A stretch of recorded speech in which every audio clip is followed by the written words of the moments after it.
എല്ലാ കൂട്ടുകാർക്കും നമസ്കാരം. ഞങ്ങളുടെ കുറച്ച് ഫ്രണ്ട് സർക്കിളിലുള്ള ആൾക്കാർ ചേർന്നിട്ട് എല്ലാ വർഷവും കർക്കിടക മാസത്തിൽ ഓരോരുത്തരുടെ വീട്ടിലായിട്ട് രാമായണ പാരായണവും ചെറുതായിട്ട് പൂജയും ഒക്കെ ചെയ്യാറുണ്ട്. അപ്പോൾ ഈ പ്രാവശ്യത്തെ എൻ്റെ വീട്ടിലെ പൂജയുടെ ഒരുക്കങ്ങളും പൂജയും രാമായണ പാരായണവും ഒക്കെ ചേർന്നിട്ടുള്ള ഒരു ചെറിയ വീഡിയോ ആണ് ഇന്ന് ഞാൻ കാണിക്കുന്നത്. വൈകിട്ട് 7 മണിയോടെയാണ് എല്ലാവരും എത്തുന്നത്. അപ്പോൾ അതിന് മുമ്പായിട്ട് ഞാൻ പൂക്കളൊക്കെ ഒരുക്കി വെച്ചു. പൂജാമുറിയിലിരിക്കുന്ന എല്ലാ ദൈവങ്ങളുടെ ഫോട്ടോസും എടുത്ത് ഹോളിലൊരു ചെറിയ ടേബിളിലായിട്ട് സെറ്റ് ചെയ്തു. പൂജാമുറിയിൽ വരുന്ന എല്ലാവർക്കും പാരായണത്തിനായിട്ട് ഇരിക്കാനുള്ള സൗകര്യം ഇല്ലാത്തതുകൊണ്ടാണ് ഹോളിലേക്ക് എല്ലായിടത്തും സെറ്റ് ചെയ്തത്. അപ്പോൾ വിളക്കുകളിലും ഫോട്ടോയിലും ഒക്കെ മുല്ലപ്പൂ കൊണ്ട് അലങ്കരിച്ചു. പ്രധാന നിലവിളക്ക് കൂടാതെ 1-2 ചെറിയ വിളക്കുകളും ഞാൻ 2 സൈഡിലായിട്ട് വെച്ചിട്ടുണ്ട്.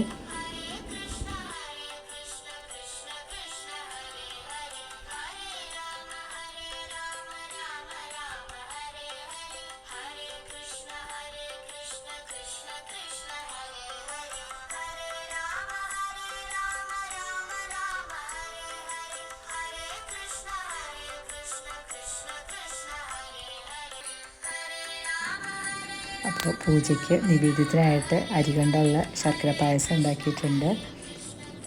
ചെറിയ പഴം അത് എടുത്തു വെച്ചിട്ടുണ്ട്. പൂജയ്ക്കായിട്ട് കിണ്ടിയിൽ വെള്ളം നിറച്ച് വെച്ചിട്ടുണ്ട്. കൂടാതെ അവിലും മലരും ശർക്കരയും ഒക്കെ ചേർത്തിട്ട് നേദിക്കാനായിട്ട് അതും വെച്ചിട്ടുണ്ട്. വിളക്കിൽ തിരിയൊക്കെ ഇട്ട് റെഡിയാക്കി വെച്ചിരിക്കുകയാണ്. പൂക്കൾ ഒരുക്കി വെച്ചു. ഇത് പായസം എല്ലാവർക്കും കൊടുക്കാനുള്ള ഇല വെച്ചിരിക്കുകയാണ്. നമ്മുടെ ഗാർഡനിലെ ഉണ്ണിക്കണ്ണനെയും മുല്ലപ്പൂമാലയൊക്കെ ഇട്ട് കൊടുത്തു കേട്ടോ. കൂടാതെ നമ്മുടെ മഞ്ചാടിക്കുരുവിലിരിക്കുന്ന ഉണ്ണിക്കണ്ണനും നന്ദിനി പശുവിൻ്റെ കൂടെയുള്ള ഉണ്ണിക്കണ്ണനും നന്ദിനി പശുവിനും എല്ലാവർക്കും നിറയെ മുല്ലമാലയൊക്കെ ഇട്ട് കൊടുത്തിട്ടുണ്ട്. ഒരു കരിക്കും ഇവിടെ വെച്ചിട്ടുണ്ട് കേട്ടോ.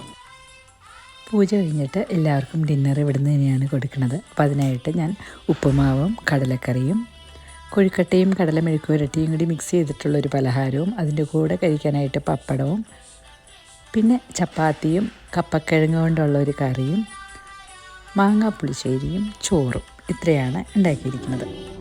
അപ്പോൾ 7 മണിയോടെ എല്ലാവരും എത്തി വിളക്ക് തെളിയിക്കുകയാണ്.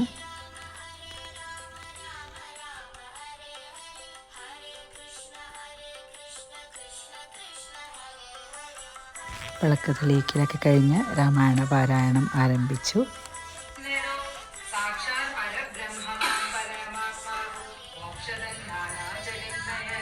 അപ്പോൾ ഇന്നത്തെ ഈ ചെറിയ വീഡിയോ നിങ്ങൾക്ക് എല്ലാവർക്കും ഇഷ്ടമായെന്ന് വിചാരിക്കുന്നു. വീണ്ടും ഒരു വീഡിയോ ആയിട്ട് കാണുന്നവരെ നമസ്കാരം.